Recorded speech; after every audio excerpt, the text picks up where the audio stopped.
So here, in talking about going into retirement healthy, in order to best to prepare yourself, you want to think about some various things. And so here's a couple that I'm going to talk about today.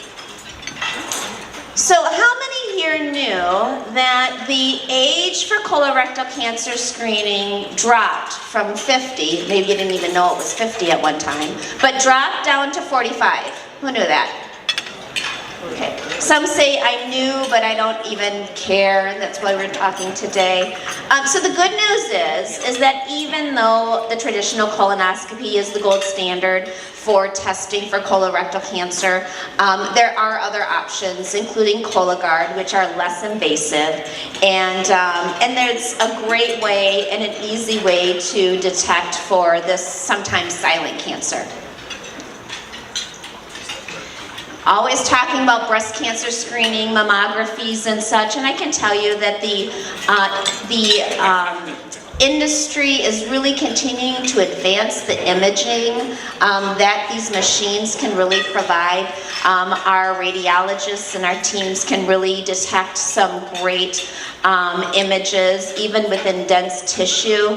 And I can also say that there's been advances with some of the machines where there is even utilization of more concave plates, which for us women, we know that we want to be as comfortable as possible. It's still not going to help, even with the concave plates, but they're trying. So they're trying to make it better. Cervical cancer screening, this is one area that you can cross off your list, women, when you turn 65. So once you turn 65, you aren't in as much risk for cervical cancer screening. I do want to note, though, that many of our kids have received the HPV vaccine, and even for those that have received this vaccination, it is still important for them to continue with their annual cervical cancer screening as well. One that you might not hear too much about or know too much about is lung cancer screening. There's been some great advances using low-dose CT scans that can help detect lung cancer in its early stages.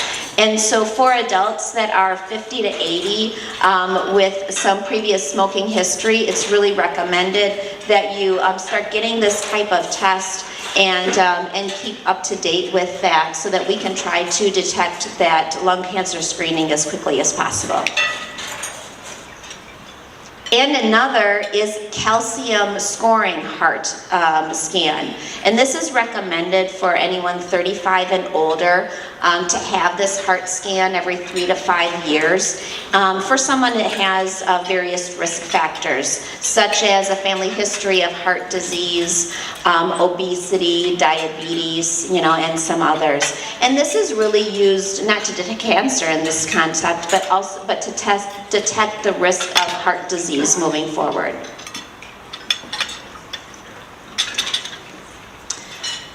So when our kids were young, we used to take them to the pediatrician, to the family doctor on a regular basis. I never missed my kids' checkups.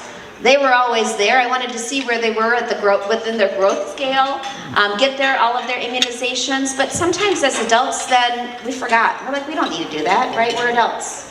But I'm here to tell you that it is important for, even as adults, for you to continue to keep up with annual wellness exams.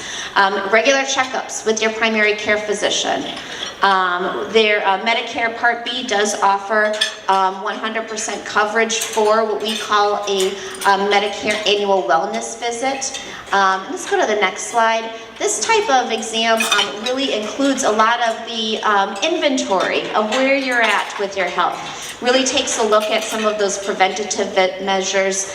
It's not one that's going to include a physical exam. It's not going to take care of your diabetes medication and such. We've got plenty of time to do that at your other visits, but this is really just one of those full overall checkups that we really try to do on an annual basis. So important for everyone. Vaccinations, even as adults, vaccinations are still important. Why? sometimes they can wear off and you've got to keep up with those boosters. It really helps to reduce some of the risk factors with other diseases, and it does also help keep the rest of our families and communities safe as well.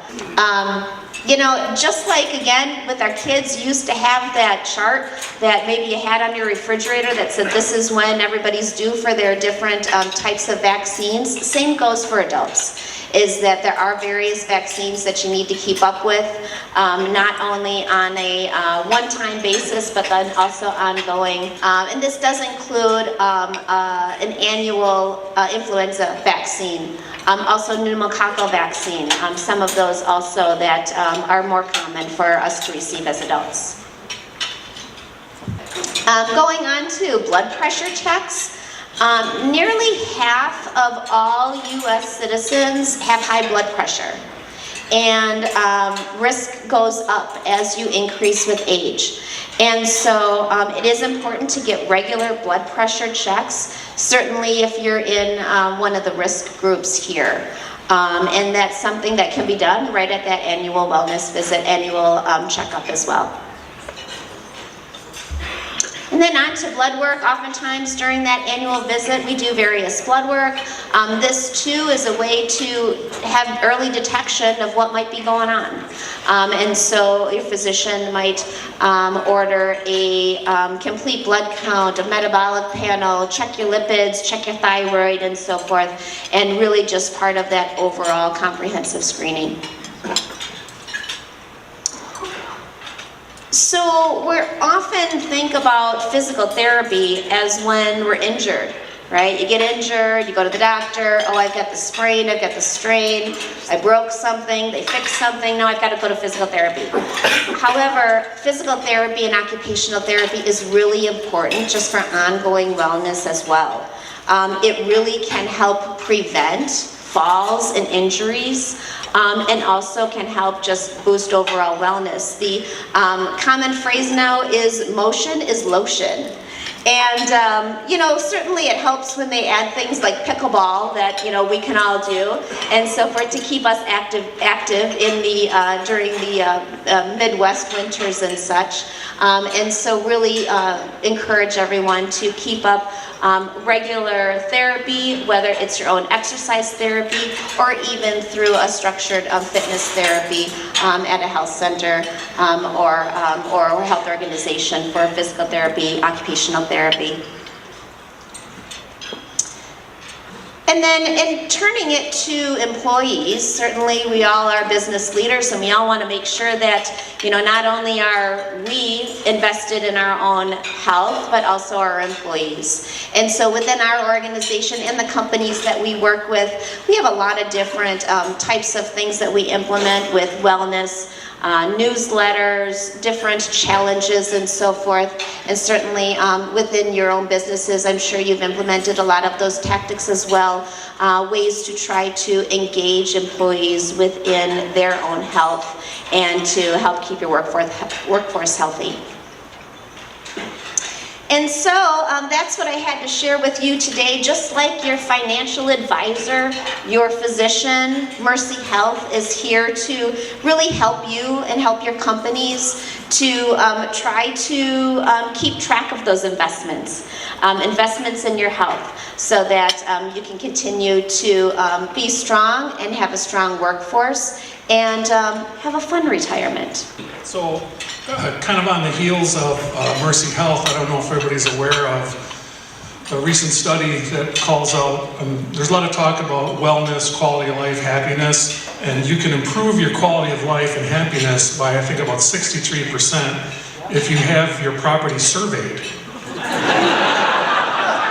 So, if you want to be happier, call a surveyor, get on the list. There's a few of them in the room here, so that was my attempt at humor, so thank you. There's some partnering opportunities. I think we can do something there. So I don't think I'm going to talk much about Batterman. I'm going to talk more about the community. So we've been here about 3 years. Company's been around a long time, 106 years, but we opened our office 3 years ago. One of my partners, Lance Wagner, is here. I'm choking up because of you, Lance. And it was, should we, shouldn't we? We've been in Rock County a long time, but we decided to do it, and it's probably one of the best things we ever did. And it's because of the community sense that you get in Walworth County.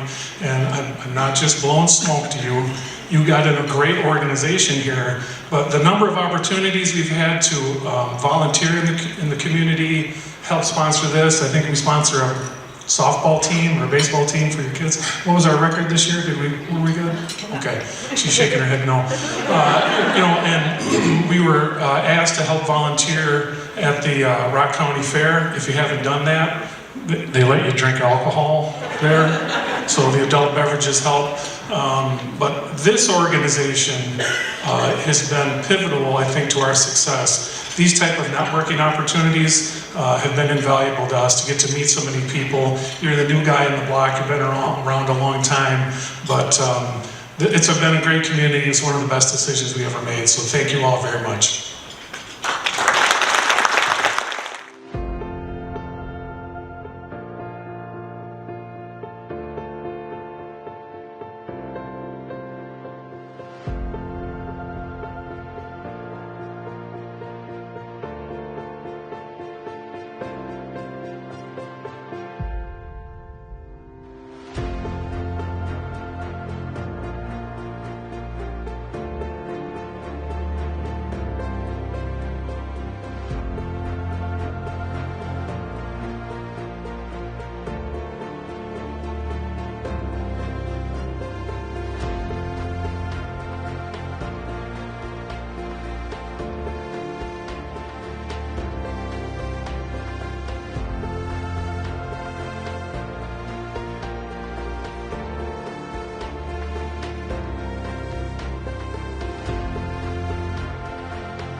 Thank you again.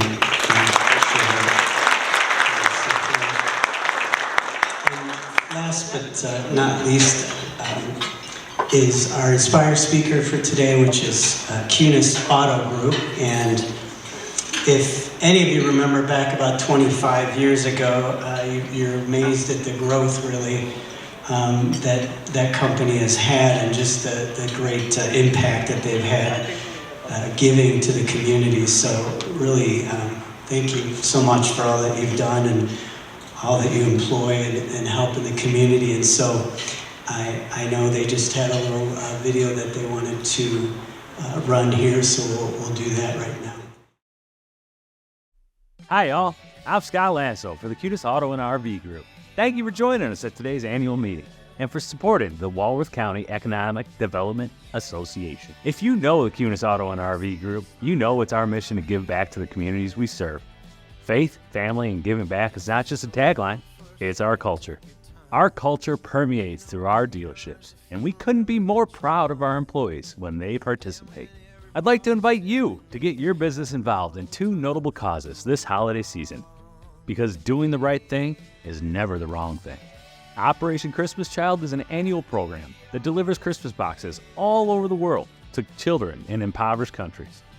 Last year, we donated over 1,100 boxes through our employees.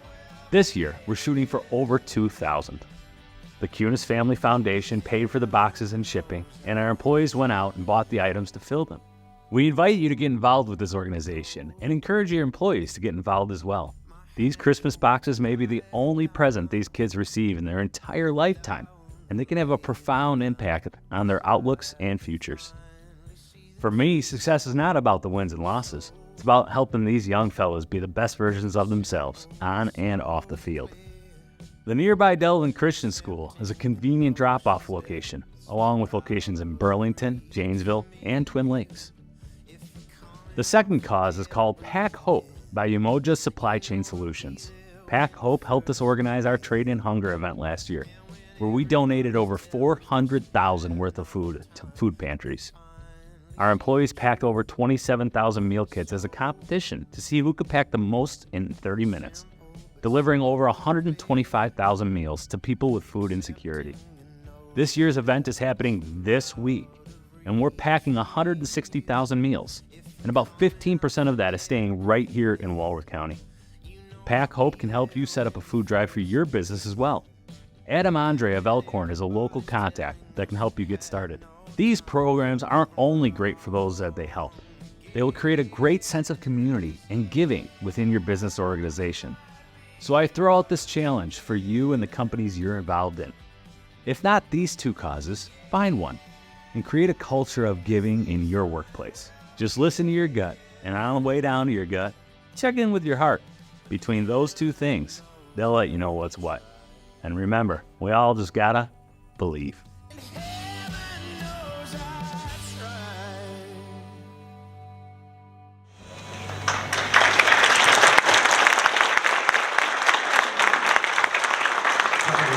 Thanks so much for your sponsorship. Appreciate it. I can't tell you how many times I get asked these two questions here. What is it? Is the first one, and what they mean by that is, was CEDA a government agency, is a part of the county, a state agency, quasi-governmental, and just to get the record straight, we are a small nonprofit. We have 3 full-time employees, and just recently added the third one, who's our housing program manager. I'll mention a little bit later, Pam Carper. And then 2 part-time, so we run pretty lean. There are obviously some advantages to that. Anonymity with public records, less red tape, we can be nimble, we can get input from businesses and business and community leaders, and change course pretty quickly. Obviously, there are some challenges too, and limited support, resource support, and funding as well. And so we're very pleased that the county supports about 1/3 of our budget.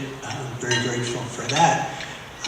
But most of the other 2/3 comes from people in the room here, and like-minded people like yourself who sponsor, who do membership, who help support some of our training courses and that. And so I guess what I'm getting at is that, this is really your agency, and a lot of you do take advantage to some degree, but I guess I would really like to encourage you to do more with that, to take more of an advantage of that, and utilize some of our contacts, let us connect you with some different resources and things like that. And so I feel like this is a good opportunity to also take a moment to give some well-deserved thanks. And so we heard from some of our sponsors, but you can see a big list of sponsors.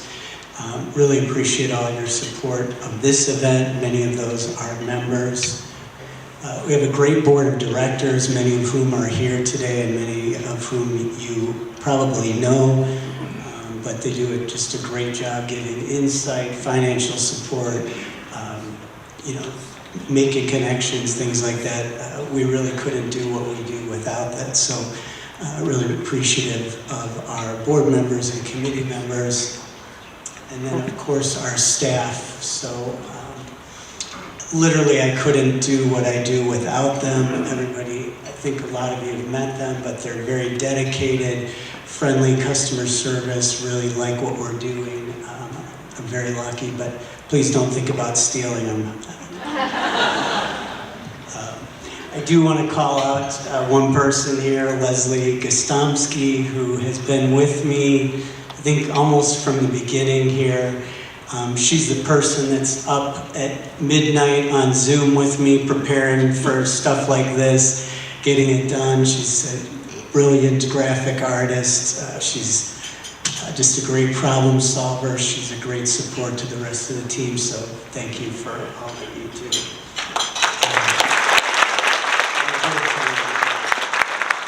And then just lastly, our volunteers, Judy Newcomer, who has just been a great partner. She's the business services manager at the Walworth County Job Center. She's great. If you don't know her, please contact her.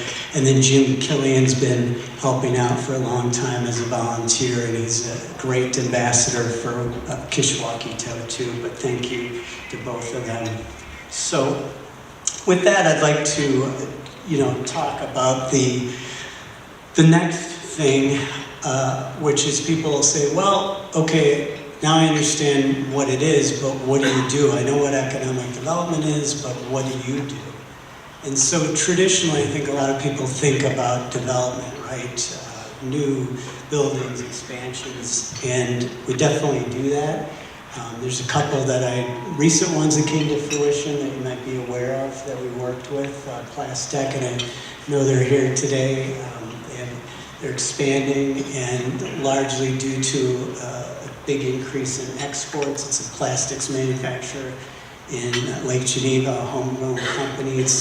We love to see that. We love to work with our local companies for expansion, and then also worked on a company that's nationally known, does tools for wood flooring, Power Nail, out of Lake Zurich, and they're under construction in Genoa City. So, that's kind of the traditional, but during the year, we kind of measure some of the visits that we do, and we always have ongoing projects, so you can see that we're always managing, probably 15 to 20 different projects. And we have lots of interactions with members and prospects, and so we definitely keep busy. One of the things you always hear about with economic development is, job creation and why is that important? And so I just pulled this chart. You can see we highlighted the 4 areas, focus areas that we have, which are, healthcare, manufacturing, hospitality, and construction. But you can see overall that year over year there was 1,100 net new jobs. And when you just kind of use a basic rate, average rate of 15 an hour, you can see how that really is a significant impact. So just thought I would share that with the group. And kind of just using this as a way to talk about what we're doing and also give you a few updates. Another way that we help impact workforce is through a couple of programs that we have, Inspire and Made in Walworth County.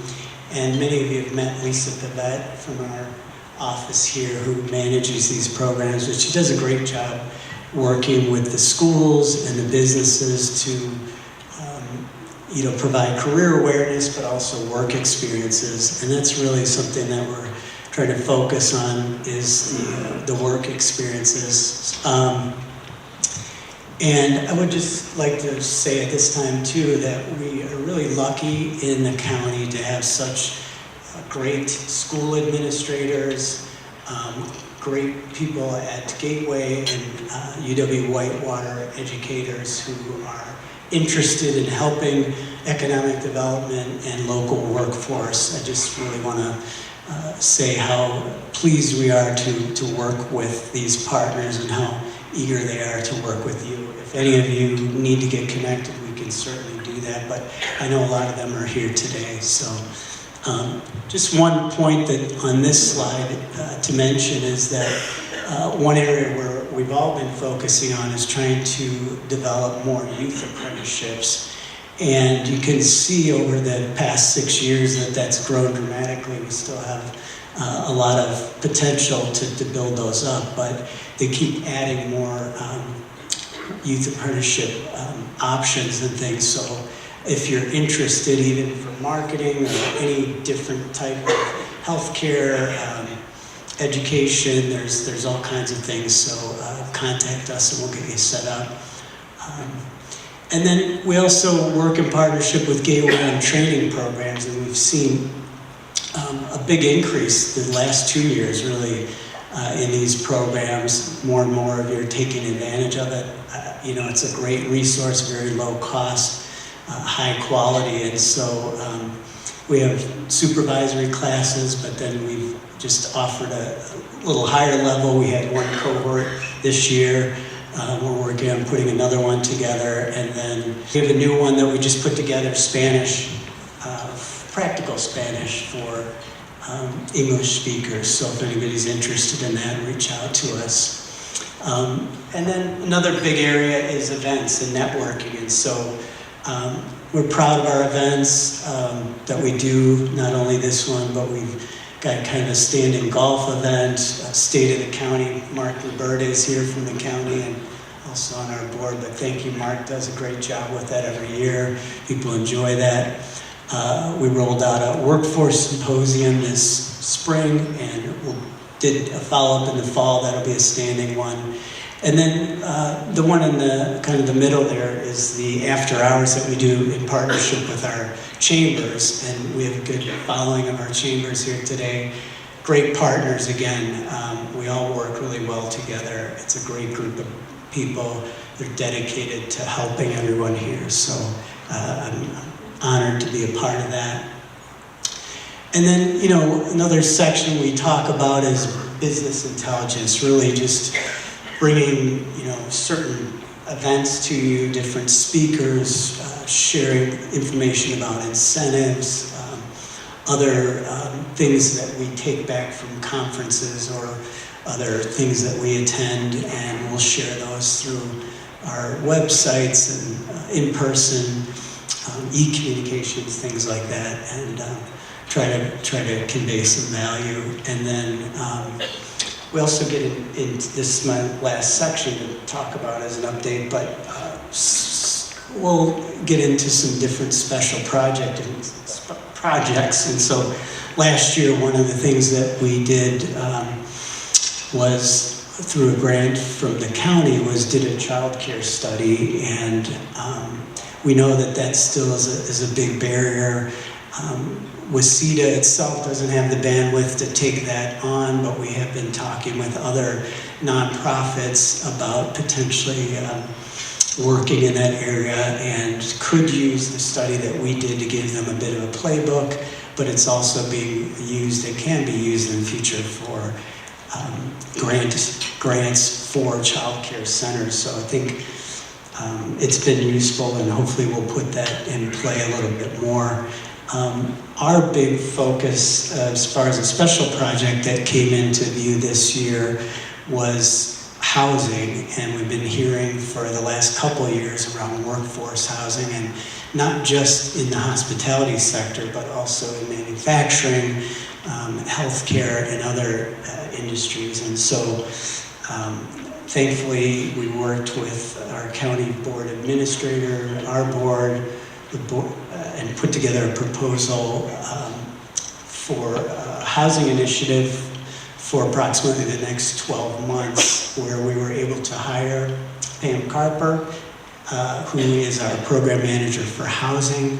She will be talking with some of our municipalities that are interested in housing, trying to find out what they need, bring potential builders, match up resources, talk with plan commissions, things like that about zoning, maybe bring in planners, and really just try to get some more movement in that area across not only multifamily, but single family duplexes, potential dormitory style, just across the spectrum really. And so we're pretty excited about that. If anybody has interest or wants to participate in that, make sure you get with us.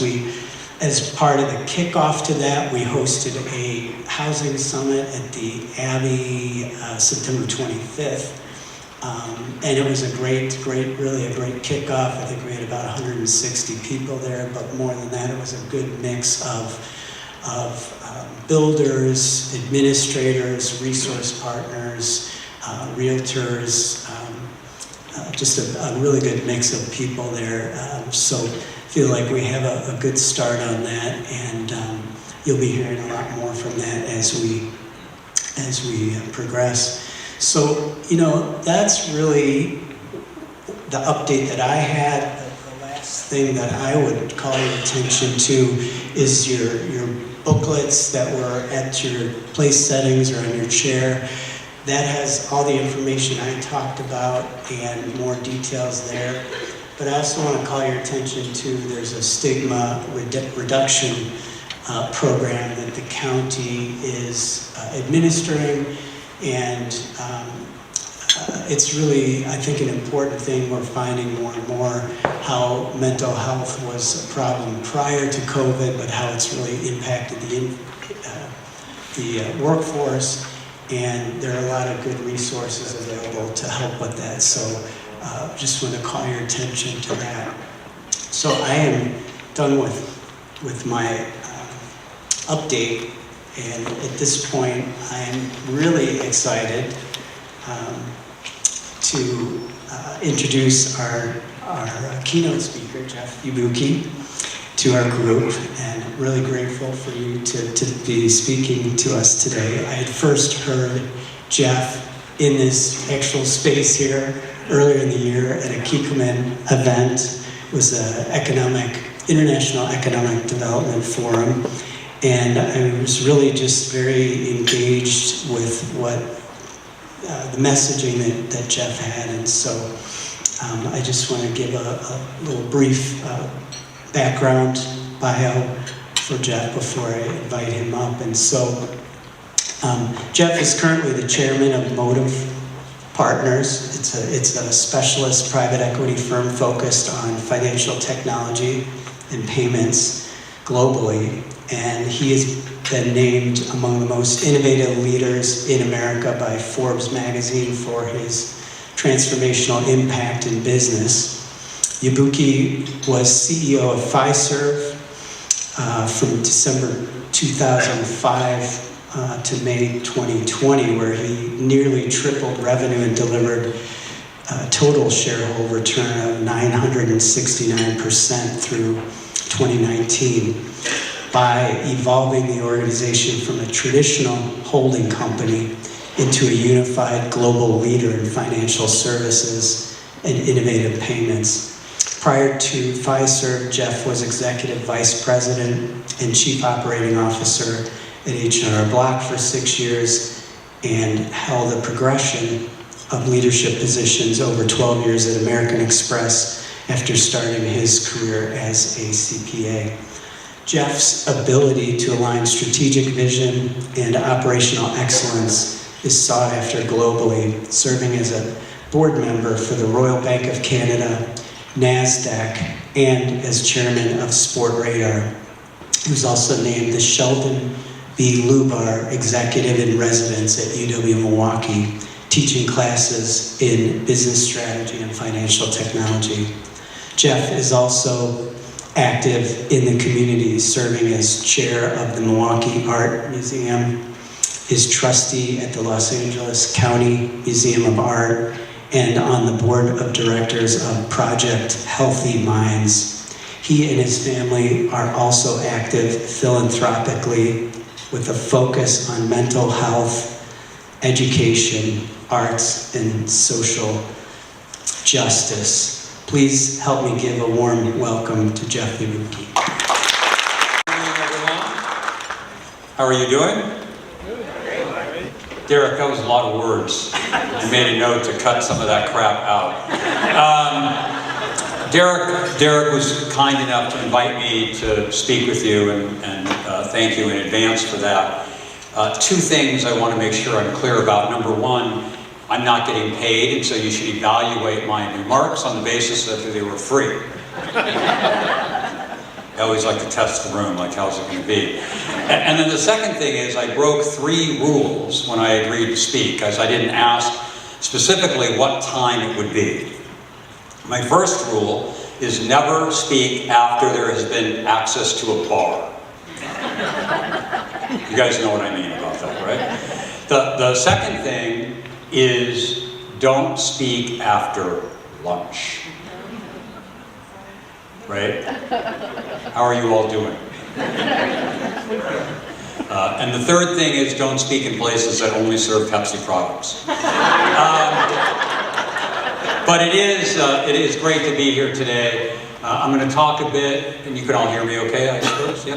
I'm going to talk a little bit about kind of the complexity of today's environment, right? Lots of challenges and opportunities that go with that. I'm sure you all know exactly what I mean. And what that means in the face of what I believe is exponential change, technology disruption, and a super complicated macro environment. Now, I think we can make a choice. That backdrop can either scare the hell out of us or energize us. For me, I choose the latter, and I'm quite excited about the opportunities that I believe are ahead. My goal and hope today, even though I broke some of my own rules, is to share a perspective about how the right balance of leadership, and I can't express that enough, the right balance of leadership in these changing times and great business decisions can achieve growth even in these quite volatile times. Let's agree, Churchill had it right. Like it or not, the way that most of us learn is by making mistakes. How many people would agree with that? Right? That's really how we learn. Right? And I don't know about you, notwithstanding all of that bio stuff that Derek said, my family would tell you that I have made way more than my fair share. But as I think about the challenges that we as leaders have faced over the last several years, from once-in-a-century global pandemic, we now have all kinds of intriguing geopolitical unrest, the Great Resignation, which is now about the great new expectations of employees, economic pressures, interest rate pressures, and as Derek talked about, and we're very involved with, that's all wrapped by a growing mental health crisis, which I'll talk about a little bit more. I believe that the resilience and capability of leaders will be tested truly like never before. And as a result, we have to challenge ourselves to think creatively and strategically to navigate this complex environment. It's so complex, in fact, that the pundits have coined the term polycrisis, which is defined as a cluster of related risks. These are a lot of words. Cluster of related risks, which when considered in the aggregate, has overall impact significantly greater than the sum of the parts. And given the intensity of the 5 risk categories that you see across the bottom, that's truly a mouthful. But to best understand the complexity of what's really happening, let's take a look at a picture. This chart was developed and shared at the World Economic Forum earlier this year. There's a lot to take in. Each of the colors represent a different category of global risk, from technology to economics, climate and environmental risks, societal and geopolitical uncertainty. I'm sure that some would argue that even this picture understates what's happening around the world. Each bubble represents the relative size of the risk category, and the lines are designed to show interconnectivity. So what does it all mean? It means we're challenged by a world that is more globally interconnected than ever, creating a significantly more complex strategic, leadership, and operational environment. Which brings us to our first area of focus, using transformational change as a lever to retrench and accelerate business performance. Let me share a personal example. As you heard, I had the privilege of leading Fiserv from late 2005 to early 2020, where we took the company through a full overhaul of strategy, operational focus, capital allocation, and organizational capabilities. Let's be honest, change is hard. How many of you woke up today hoping that your entire world would be turned upside down? Just raise your hand. Now, try explaining that idea to 25,000 people, most who have been at the company for 10 years or more. When I became CEO, I was actually the first non-founder and didn't come from within the business. Fiserv had actually done quite well, delivering a more than 4,000% return in the 20 years it had been public, although the last 6 years had basically been flat. We designed a new platform for change with several core principles. Go where we believe the puck was going and make a choice, a very definitive and affirmative choice on who we wanted to be. Become an integrated operating company and drive excellent, that's the key, excellent business performance and allocate capital in a shareholder-friendly way. And all of it needed to be deeply ingrained within the culture, the essence of who we would be every day. A core tenet of my personal leadership philosophy is a fundamental belief that people want to be part of something bigger than what they do every day. And we use that premise in our drive to become what we believe is a special company. We were recognized as a Fortune World's Most Admired Company for the first time in 2009 and achieved that honor 9 of the last 10 years I was at Fiserv, including the last 8 years in a row. Importantly, we also achieved top quartile employee engagement as compared to all large employers in the US. And as you heard, we delivered a total shareholder return over that transformational 14-year period of 969%. Who cares? What does matter is those results allowed us to have a dramatic impact on the lives of our employee shareholders. I heard from hundreds, if not thousands, of people over my tenure on how our success translated to different flavors of financial freedom, whether it was sending their children to college, buying homes, or retiring in a fashion that they never had believed was possible. Now, lest you believe that that was easy, let's not forget what happened right in the middle of my tenure. The Great Recession, which I can tell you from the inside as we serve most global banks in the world, that we are extremely close to going over the edge and seeing a total collapse of the financial system. And even though Fiserv delivered a strong shareholder return over time, things didn't look quite as rosy during the crisis. In fact, when zooming in, you can see the stock about halved. You can see the stock about halved in a period of months. That didn't go over very well with our employee shareholders, and actually didn't recover from where it was for almost 2 years. We as leaders had a choice at that time, a very important choice. Hunker down and hide, or take some business and capital risks to drive growth and value for the future. And we chose the latter, and fortunately it paid off.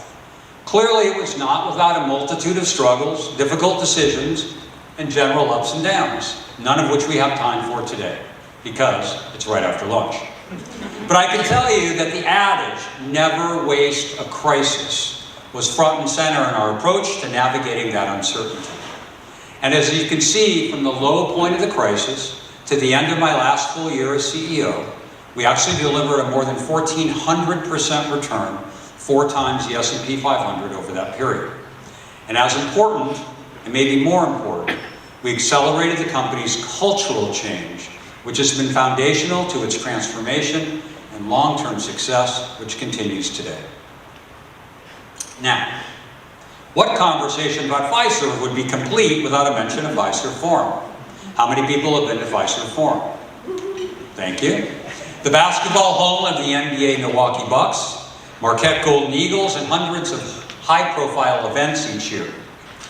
This was quite an interesting decision. It took us 2 years to make this decision. It took us less to spend $40 billion on an acquisition, but this one took 2 years.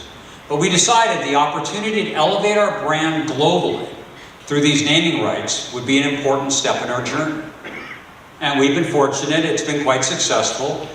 Of course, it didn't hurt that the Bucks won the World Championship in 2021. Now, speaking of championships, are we excited about the Bucks this year?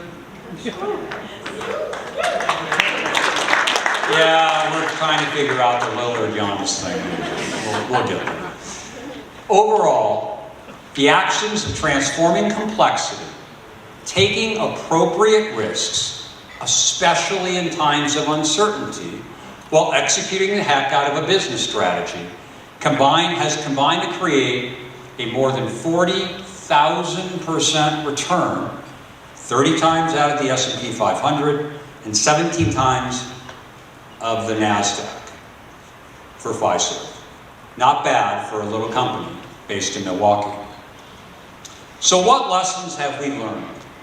In good times and in bad, challenging and opportunistic, the power of a strong end-to-end business model is the most differentiating tool that you can have. How many of you are familiar with the idea of the definition of insanity? right? My family has been telling me to change for years. But we're trained as managers and leaders to actually identify patterns. This is quite important. Identify patterns which enhance our ability to solve problems, make decisions, and win in our respective markets. And that works perfectly right up until the time it doesn't. And the key is to recognize when the rules have changed, to change, and forge a new path for success. And in my opinion, the rules are changing right now, and if hindsight is 20/20, we need to test for the best way forward to take advantage of the new reality. And the more uncertain the environment, the more critical it is to have a well thought out strategic framework. Greater purpose, focus, and culture across the top. It's easier to get to your destination if you know where you're going. How many of you have used Google Maps or Waze? Right? Most all of us. Have you ever tried to get somewhere without telling it where you're going? Same thing is in business. Absolute clarity on the themes that are required to drive success and the executable strategies and tactics that support the desired outcome. And last but certainly not least, having the talent and organizational structure to get it all done.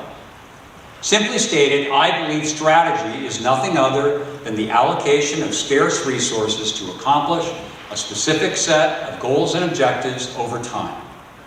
I mention that because had I asked you each to write down how you define strategy, every single definition would be different.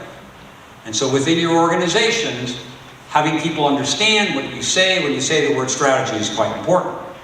When I teach, I tell my students that I actually believe that the best and most innovative strategies are likely in trash cans somewhere because they're not executable. I'm sure you know what I mean. The more challenging the times, the more important it is to ensure clarity on the what, where, when, and how.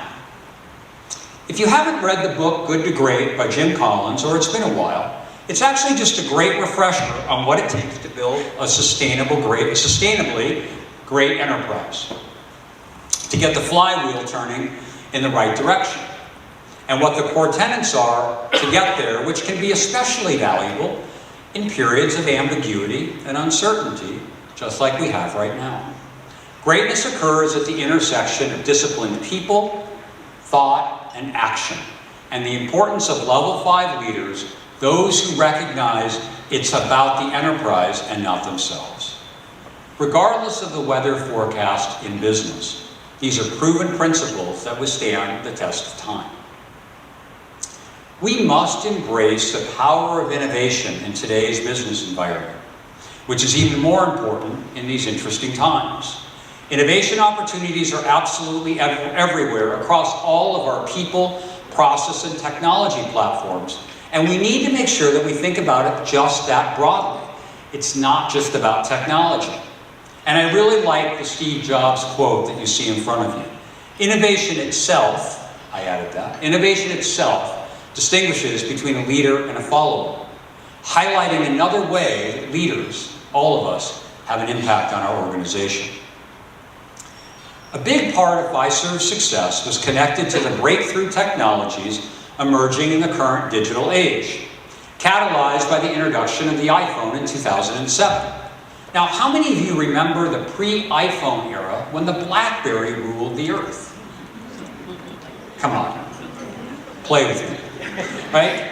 But it's clear we are entering another powerful time of disruptive technology.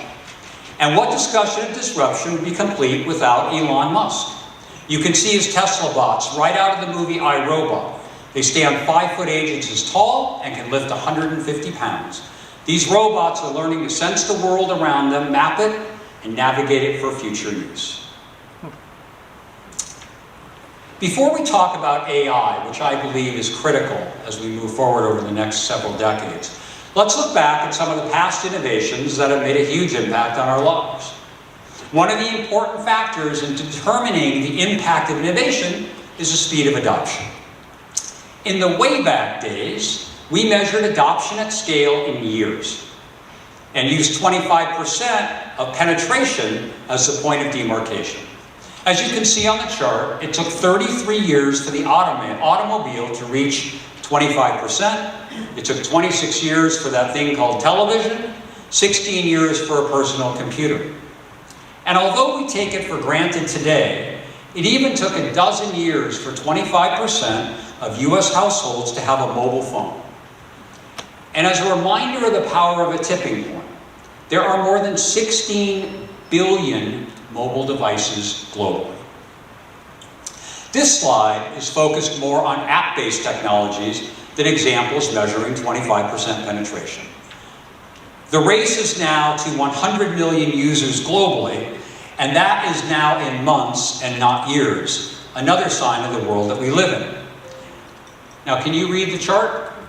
Fantastic. How many of you regularly use 3 or more of the 12 apps shown on the screen?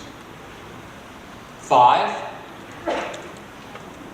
I actually use 8. It took Uber 70 months to hit 100 million users, Instagram 30, 9 months for TikTok. I won't ask any of you if you use TikTok, because I know you won't be honest. And the big winner is ChatGPT. ChatGPT crossed the 100 million user milestone, as you can see, in a mere 60 days, after launching just 1 year ago. It's the fastest growing consumer adoption application in history. And it hasn't stopped. From a standing start a year ago, there are now 180 million users generating roughly $1 billion of revenue, 80 million per year, $80 million per month. And they've really only just gotten started. Speaking of AI, this quote by Google CEO Sundar Pichai is about as telling as I've ever seen it. Now, will it truly be more profound than fire or electricity? I suppose only time will tell. The examples we are seeing today are only the very beginning of the cycle of innovation and likely disruption. Who knows what it will look like in retrospect a couple hundred years from now.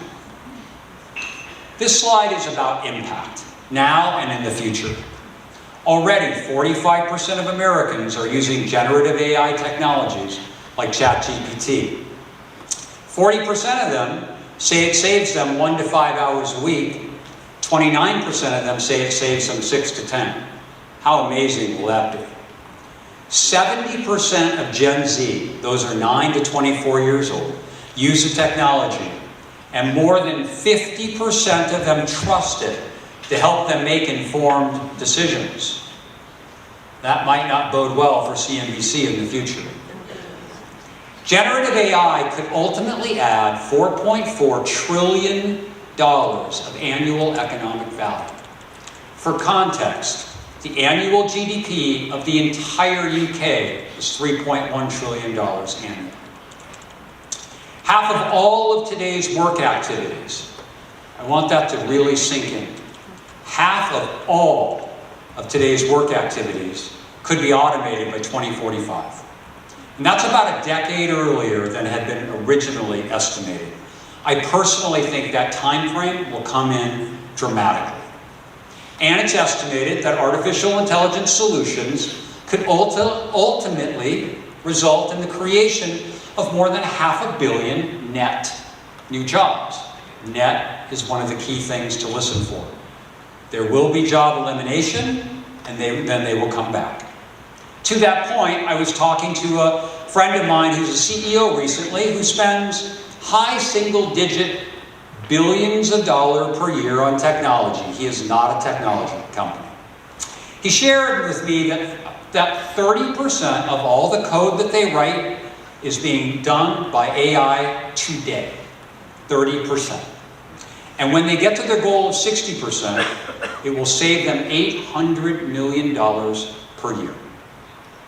This is only the start. We are at the edge of a global sea change of monumental proportion.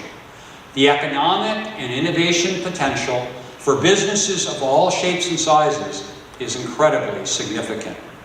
And let me assure you, this is not just a big business opportunity. This is an all business opportunity. Let's take a bit of a deeper dive in generative AI, which we hear a lot about. Generative AI is artificial intelligence capable of generating text, images, or other media and outputs using generative models. These models learn the patterns and structure of input training data and then generate new data that has similar characteristics. The data or language libraries that you use really matters. Now, has anyone heard of DALL-E? That's great. For those unfamiliar, DALL-E is a text-to-image model developed by OpenAI, the same company that brought us ChatGPT. And it's used to generate digital images from natural language descriptions or prompts. We're entering a world where what's real is quite difficult to discern. Hence the disclaimer you see in front of you. And who knows, maybe in the future the distinction won't even matter. Pizza Kitty, as I like to call this, was created by DALL-E from the prompt on the slide. Although an image of a kitty eating pizza may not be that exciting, I want you to consider artwork, music, film, books, design, and so many other areas of creativity that until recently had been considered off limit when we were talking about machine-focused domains. Ultimately, navigating this period of innovation and change will come down to what it always comes down to, leadership. And a redefinition of the arena, and a redefinition of that arena is happening in light speed. As I said, the magic happens with the right combination of people, process, and technology. Gone are the days when humans alone will make it happen. Over time, we will see shifts in how workforces are utilized, how leaders engage, and workforce optimization in areas such as relationship management, innovation-based activities, and the completion of higher order tasks. This will lead to new challenges in how leaders engage with their people and the manner in which we motivate these new generations. I mentioned my leadership premise that people want to belong to something bigger than what they do day to day. And that's a critical part of the evolving engagement model for employees. In addition, today's workforce values attributes such as flexibility, remote work, and a mission-driven environment far more than making money. At least that's what they say now. Command and control is dead. These are the times of diversity, inclusion, balance, empathy, and importantly, the vulnerability of leadership that will serve to unlock the true potential of today's workforce. The same old isn't going to work. We, as leaders, have to change. And a major part of that change will surround mental health and how it is embraced in the workplace. I was so pleased to hear Derek talk about stigma. It's perfectly clear that we truly are in the midst of a global mental health crisis. It's estimated that half the population, more than 4 billion people, will be diagnosed with a mental illness in their lifetime. 4 in 10 high school students feel persistently sad and hopeless, which contributes to suicide now being the second leading cause of death for 10 to 34-year-olds. And in those moments of fear and crisis, families struggle with where to go. It's one of the important reasons why we funded the Craig Yabuki Mental Health Walk-In Clinic, named after my brother who died by suicide, which is fully dedicated to mental health emergencies for children. And in its first year, we saw nearly 800 kids in crisis. The mental health crisis is costing global business roughly $1 trillion per year. And I don't have to tell you, any number followed by 12 zeros is big. By addressing mental health head-on, we have a unique opportunity to highlight the S in ESG, comparable to what we hear constantly around E and climate change. And while eliminating stigma needs to be a critical focus, as I mentioned, we must also redefine the way we support our global workforces by putting physical and mental health on exactly the same plane. Let me close with the important idea you see in front of you. If you change the way you look at things, the things we look at will in fact change. We're living in complicated and interesting times. Times where we must navigate uncertainty and complexity in new ways. And that falls on each of us as leaders, whether at work, at home, or in our communities, to look at the world with a refreshed perspective, optimism, and the confidence that we sit on the precipice of a better tomorrow. Thank you for your time, and enjoy the rest of the program. Mental health, what would you say to the HR professionals in the room today about their top prioritization of how they would approach mental health within our workforces? Look, I think, number one, thank you. That's a fantastic question. I don't have the answers. I'll just share opinions. I think, number one, it's not an HR thing. Right? I think we often point at HR. Right? This is a top of the house. We are going to put mental and physical health on the same plane. We are going to make sure that we supply the benefits, that we give people the time that they need, but more importantly, that people will not have the fear that if they bring this to their supervisor, their manager, to HR, that there won't be negative repercussions. I'll share with you, I mentioned that my brother died by suicide. He died in 2017. I was still running Fiserv. And at the time, I was quite nervous that the organization would find out that my brother died by suicide, and they would put the points together and realize that mental illness is actually hereditary, and that if it was in his DNA, maybe it was in my DNA, and maybe that would actually have people have less respect for me. And so I didn't talk about it openly as I'm doing right here. And had I known what I know now, because I've been speaking on mental health the last couple of years, what I learned is that I would have actually gotten many more people behind me, because showing that if it was okay for me, it was okay for everyone. So to the extent that you can share your own stories and make it okay, that's the way you'll get employees to trust that the organization will treat you fairly and with respect. One person's opinion. So if we're thinking about this crisis, it means also we need more people to go into the mental health helping professionals. So would you speak a little bit about that and where you are hopeful of a trajectory go? Sure. Could you hear that? Okay, that's great. So there is a magnificent, tremendously large deficit in people who can, whether they're psychologists, psychiatrists, behavioral health specialists, whatever the case may be. We helped fund a program at Children's Wisconsin where we placed therapists in addition to the mental health walk-in clinic. We have embedded therapists in every pediatrician's office, and in every time you bring your child in for a wellness checkup, we screen them, and then if there's an issue, we have a therapist right there who comes and talks to the child. It's been really a great program. We delivered therapy to 27,000 kids last year, and we screened about 170,000. So that's great. We actually know we're not getting them all, because we know that number should be 3 times that, but we can't get the therapists. And so we're going to have to look for ways to get institutions to create scholarship, to bring people into the profession. But the other very important issue, and this is an issue that we're working on in Wisconsin, there's a rule that requires a new therapist to basically spend 2 years interning for free. And that does not work economically. We have to figure out how to change that rule. We're having conversations with the governor on changing that rule, which we think will bring more people into the profession.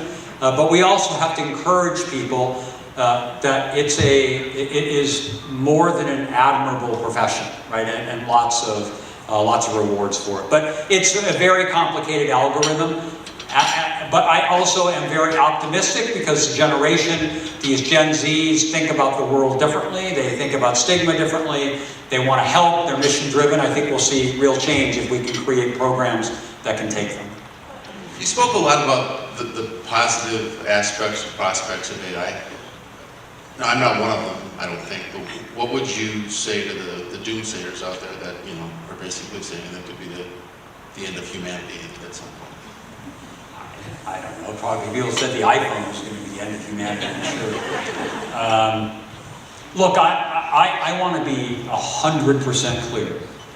AI has many bugs in it, many problems with AI right now, right? And the two biggest are AI will lie to you, right?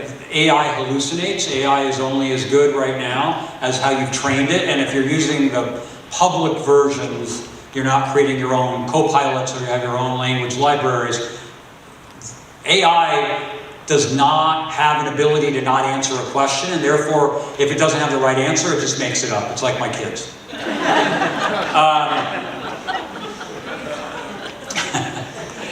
They're in their 30s, they totally appreciate that.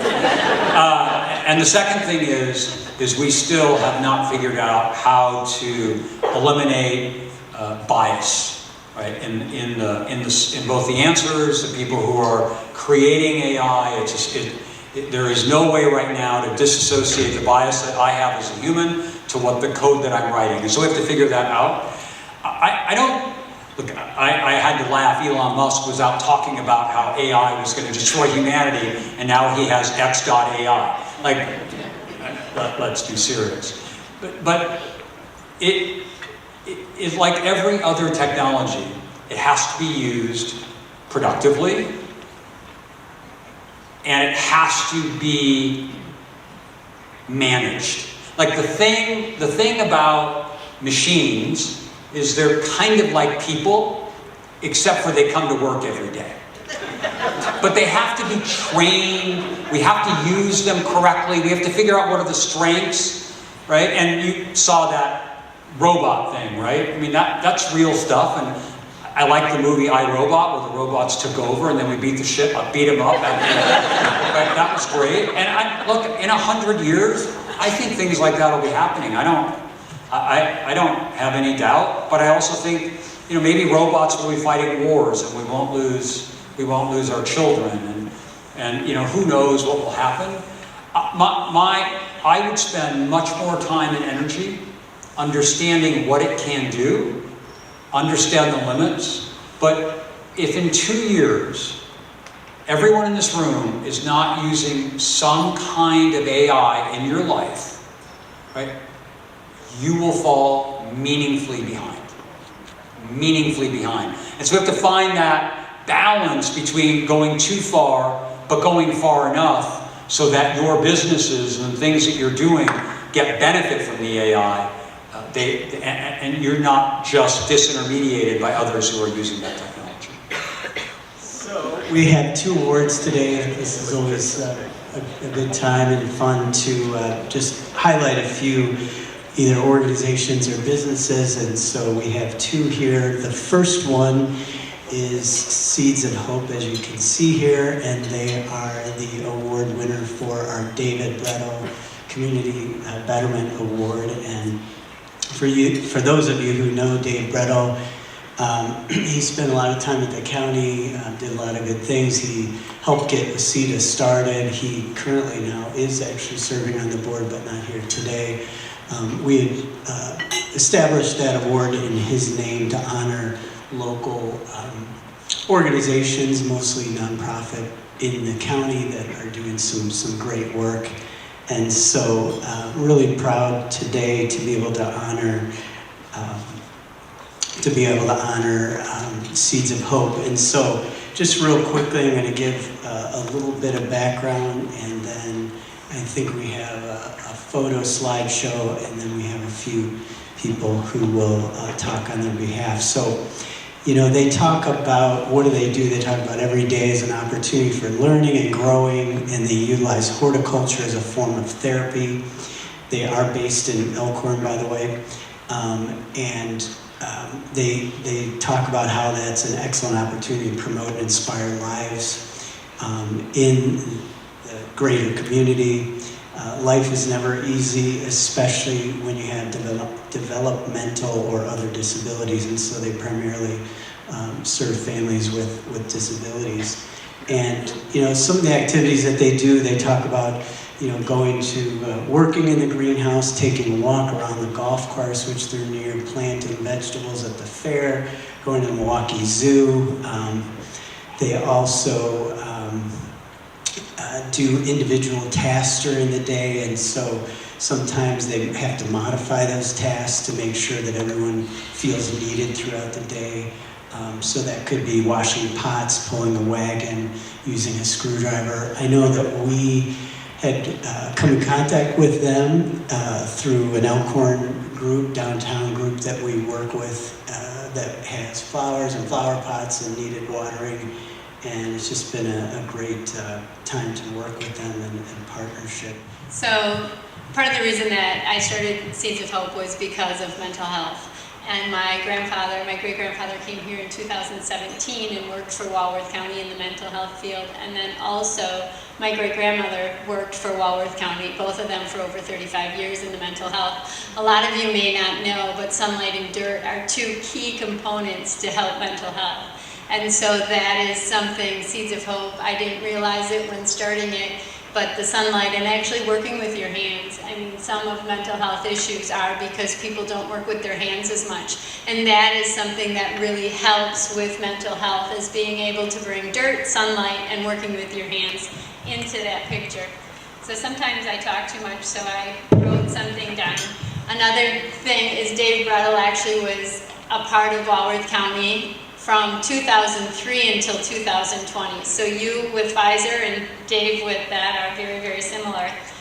What an honor, Seeds of Hope, to be recognized with the Dave Bretl Community Betterment Award. Dave changed things in our county to help it thrive, building new administration homes for county workers and reducing management to get more accomplished. Seeds of Hope saw a need to provide purpose for those with developmental disabilities. Our doors opened and we began knocking on doors within Walworth County to help Seeds of Hope and our community to flourish. A good leader leads by example. Seeds of Hope wants to continue to be a leader like Dave Bretl, to bring our community together, to work together to help those in need, to teach and empower those around us so everyone's light can shine and the community can grow and blossom into the next generations. Thank you so much for this opportunity, and Seeds of Hope will continue to strive to make our community better.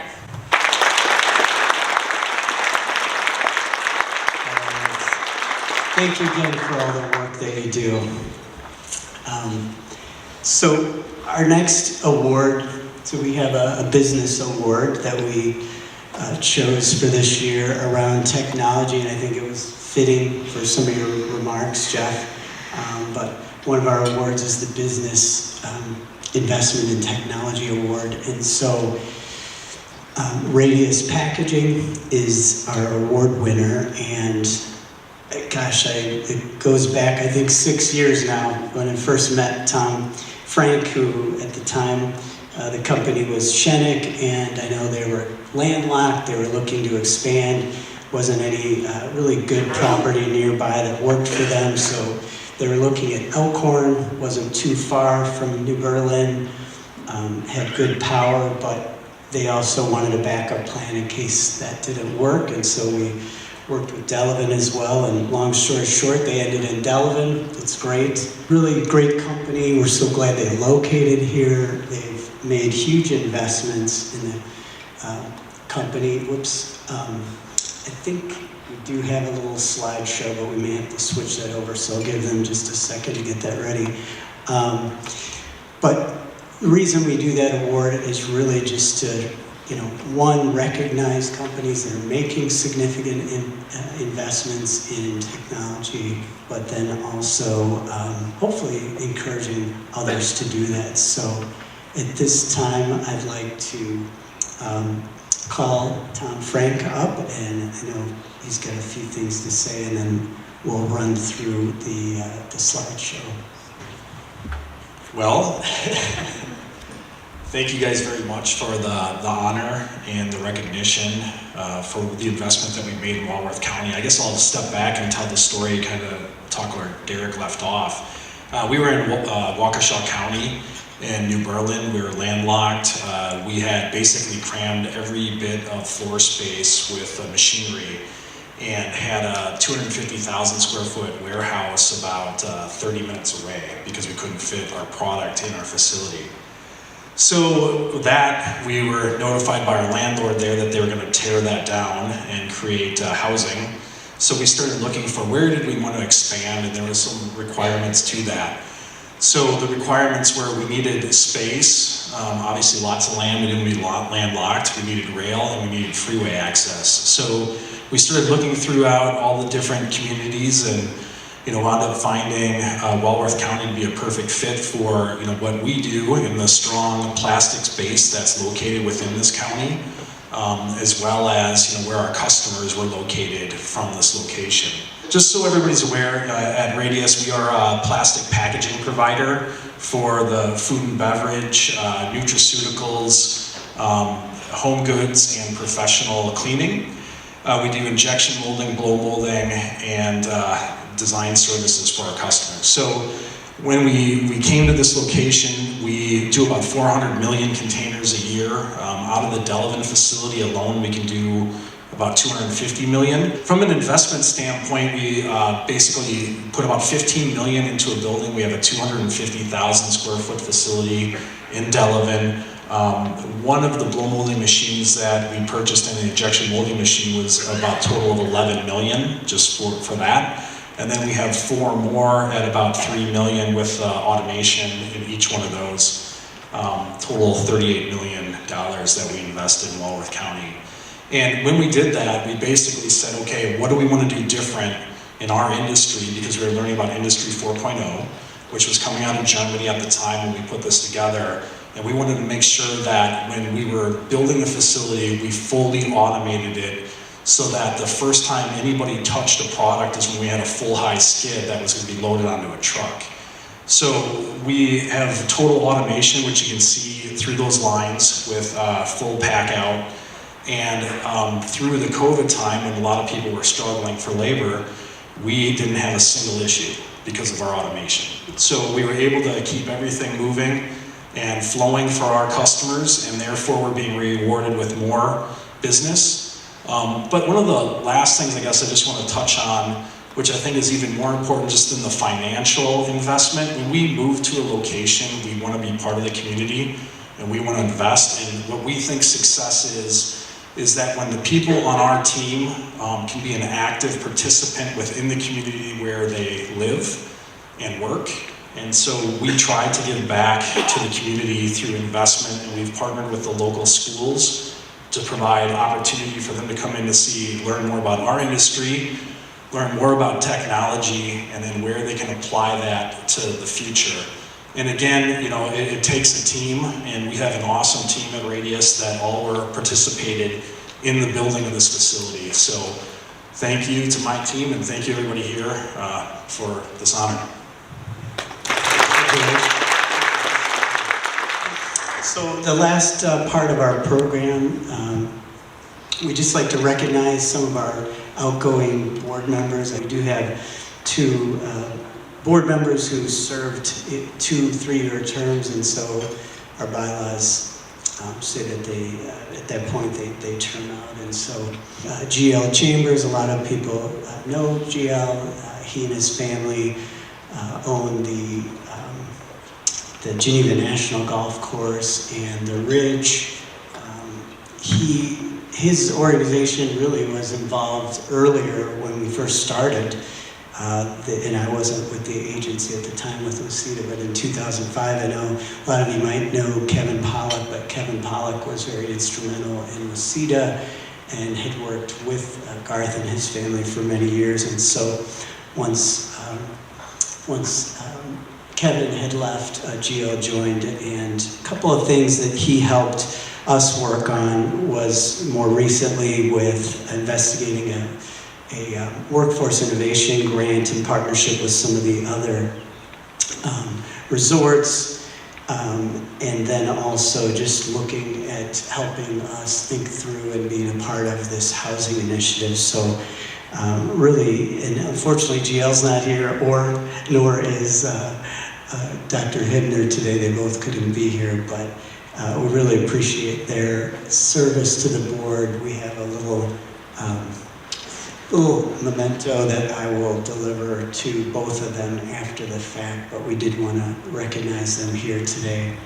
And then last but not least, Chris Hibner, who is the district administrator for East Troy. And Chris is a great guy. He had helped us really when we were starting with our Inspire and the Maiden-Walworth County youth programs, had helped us get that going and gave us a lot of guidance on that.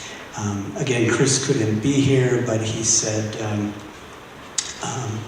that he's also helped participate in our, we have some superintendent roundtables, but he just asked me to read a brief statement, and he was very kind to WCEDA, but he said, anyone that knows me knows that I can be a little long-winded, which is true, and that I just want to say thank you to WCEDA for the ongoing commitment toward helping and supporting communities and school districts within the county, and that our various efforts from community growth to job availability, training, supporting districts with career readiness for our children and other partnerships are truly important and admirable. So he just wanted to thank us for that work and that he was happy to be a part of it. So we're sad to see them leave, but really appreciate that. Again, we have listing in our booklet of all of our board members. I'm very lucky to have a great board. With that, that concludes our program for today. Really appreciate you being here, sponsoring. Again, Jeff, thank you for being here. Really appreciate that. I know he'll be here for questions. So thank you, and have a good holiday season.